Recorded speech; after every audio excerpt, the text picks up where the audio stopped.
Hello everybody, Wild Bill for America here, dodging a nice warm Florida rain shower. Well, today I'm going to tell you about Mr. Alsay. He's a man who immigrated from Iraq to the United States. He's a man with a good heart, a sense of justice, and a poet. He's also a Muslim. So when he wrote a poem in support of the Jewish people, he violated the universal Islamic belief that the Jews are to be hated and attacked at every opportunity. His fellow Muslims called Mr. Alsay an infidel and a traitor to Islam. But living in America, he didn't take their threats seriously. He should have. In broad daylight, on a street in St. Louis, Missouri, two cars forced Mr. Alsay's car to a stop, and the gang of Muslims forced their way into his car, pulled his shirt off, and used a butcher knife to carve a Star of David into his back. While mutilating him, they mockingly read his poem to him. Well, Islamic street justice has come to America. Now, according to Islam, what they did to Mr. Alsay is perfectly legal and acceptable, and in a Muslim nation, they would not be charged with any crime. I've said it before, and I will continue to say it until Americans wake up. Islam is incompatible with American values. It belongs back in the 7th century that it crawled out of. Now, if you've been wondering why moderate Muslims are so silent when it comes to the brutal violence that Islam unleashes on anyone who dares to be a non-Muslim, well, the main reason is because most of the moderate Muslims actually believe the violence is good and proper Islamic practice. Polls show that about 80% of all Muslims in America believe that.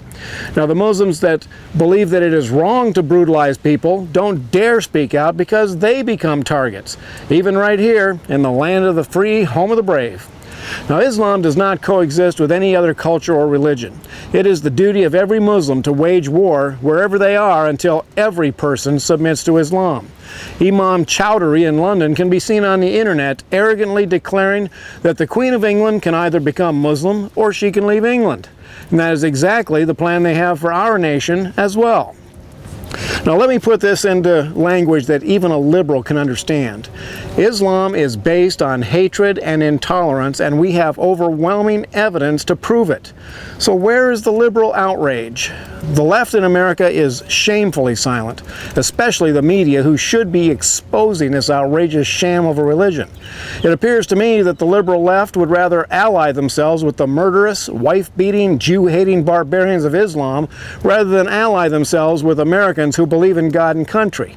That is truly pathetic. And don't waste your time, you goofy liberals, writing to me to declare that both Christians and Muslims worship the same God. If you believe that, you are truly ignorant. The God who created the heavens and the earth does not hate the Jewish people and does not call for the extermination of anyone who disagrees with it. Americans, you better wake up. The storm clouds of Islam are approaching, and you know what? It just might interfere with you sitting on your ass watching TV.